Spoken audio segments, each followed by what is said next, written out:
The breathtaking, groundbreaking Summit Series in 1972 was hockey's first best-on-best international challenge. Over the short course of that memorable contest, where NHL stars battled the stars of the Soviet Union, our next player inductee proved to be one of the best, game after game. It should have been no surprise, as he was one of the greatest players in Soviet hockey for years before and for a decade after that series. But in that rare opportunity to shine on the world stage, he mesmerized his Team Canada opponents and won the respect of Canadian hockey fans who watched his skill and grace in awe. 18 players from that historic series, 16 Canadians and 2 Russians, are honored members of the Hockey Hall of Fame. Tonight, I'm sure they take special pride in welcoming the 19th member of this esteemed fraternity, the great Aleksander Yakushev.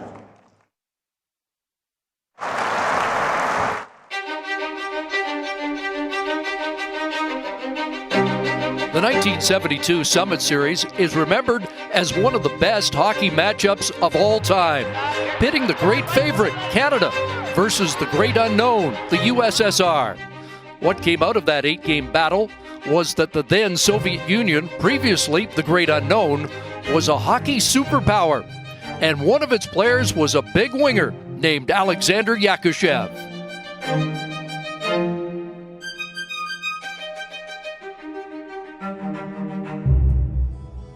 Yakushev would join Moscow Spartak as a 16-year-old in 1963. The winger used his 6'3", 200-pound frame to become one of the best scorers in the former Soviet Union. In his 17-year career with Spartak, he scored 339 goals in 568 games, winning 3 championships. Yakushev was also a mainstay on the famed USSR squads of the 1970s. He represented his country 144 times through his lengthy career. He won 7 gold medals at World Championships, as well as silver medals in 1972 and 76, and bronze in 1977. But the performance in 1972 is perhaps the one that best reflects what Yakushev meant to the game, not only in Russia, but to the rest of the hockey world. Roller right in front, they score! Yakushev! Team Canada was unprepared for his size and talent. He led his team with 11 points. His 7 goals tied for the tournament lead. Fellow Hall of Famer Phil Esposito said he reminded him of the great Bobby Hull, only bigger.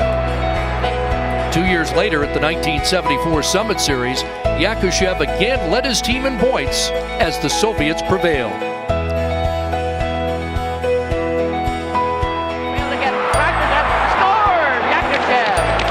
Aleksander Yakushev was inducted into the Russian Hockey Hall of Fame in 1970, into the International Ice Hockey Federation Hall of Fame in 2003, and now Aleksander Yakushev takes his rightful place in the Hockey Hall of Fame.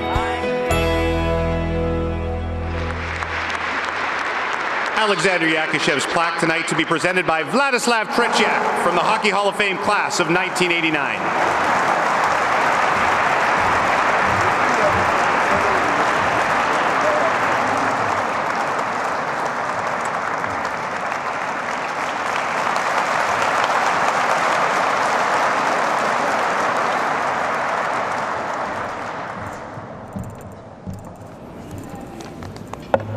Gotcha. Ladies and gentlemen, I'm so happy to stand on this stage in front of you today. It's a great honor and pride to be inducted to the Hockey Hall of Fame, especially for me, a player who never played in the NHL. This honor is bestowed upon very few.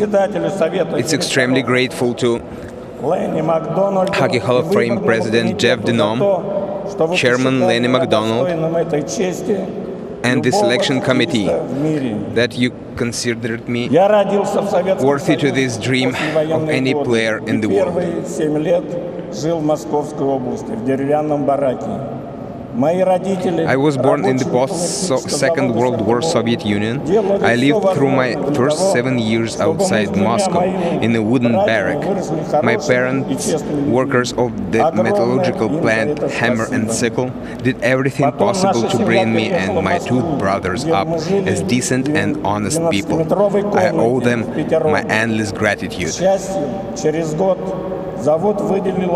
Later we moved to Moscow, where our family of 5 lived in a room of 12 square meters. Thankfully, a year later, the plant gave my dad a 1-bedroom apartment in a new building.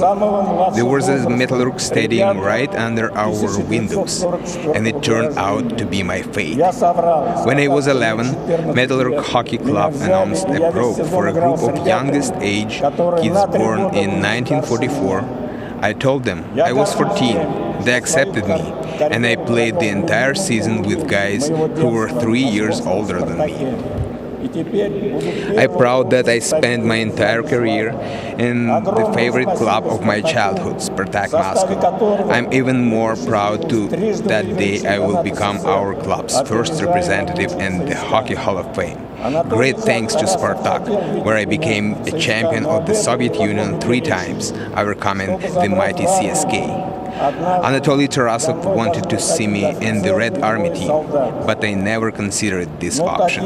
One time, in order to draft me into the army, an officer and 2 soldiers even came to my apartment. But Tatiana, my wife, didn't open the door, telling them that I wasn't at home. Certainly, Tatiana is the main person in my life. Thank you we have been together for 47 years. Thank you for everything that you have done for me, Tatiana. I love you. I'd like to thank head coaches Vsevolod Bobrov and Nikolai Karpov, who brought the Spartak 2 champions titles. I'd like to thank my teammates and older friends, brothers Yevgeny and Boris Mayorov and Vyacheslav Starshin.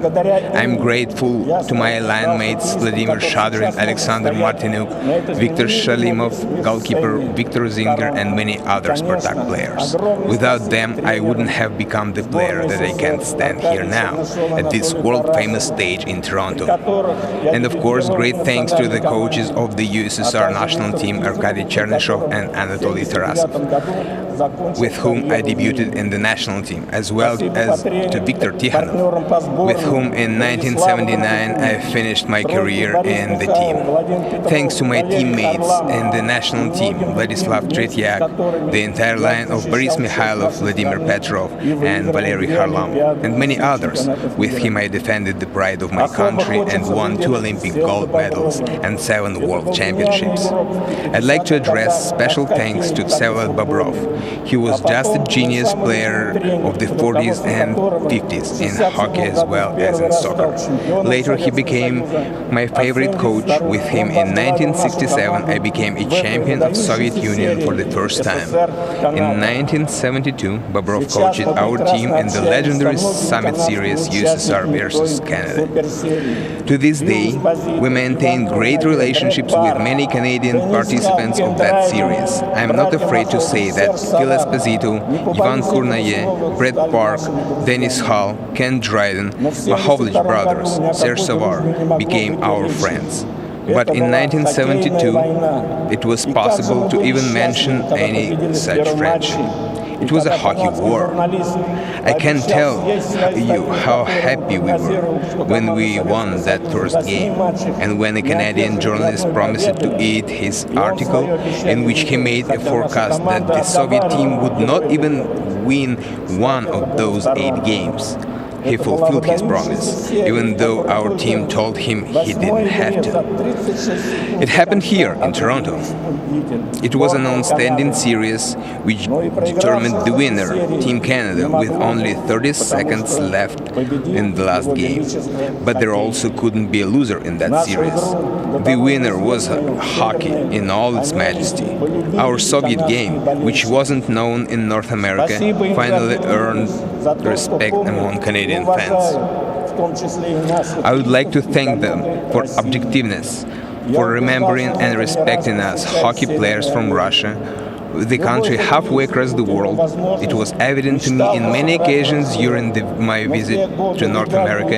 Any Soviet players from that 1972 team, if given the opportunity, would have dreamed to play in the NHL. But at the time, it just wasn't possible for us to go there legally, and not one of us even had thought about a defect. But I'm happy that we at least had multiple opportunities to play against the brightest stars of the best hockey league in the world. We admired so much the game of Bobby Hull, Bobby Orr, Wayne Gretzky, Mario Lemieux, Phil Esposito, and many others.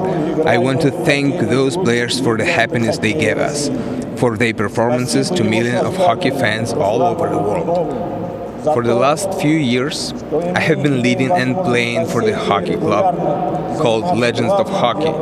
Thanks for its creator Ruslan Gutnov, we have an opportunity to continue doing the most important thing in our lives to this day. I want to thank my teammates and friends on this team, former NHL stars that you know very well. Vyacheslav Fetisov, Alexei Kasatonov, Igor Larionov, Pavel Bure, Valery Kamensky, Alexei Zhamnov, and many others. I am proud I represent Soviet hockey in the Hockey Hall of Fame. Dear members and guests of the Hall of Fame, it's a great pleasure to know that you remember and appreciate those times. Thank you so much.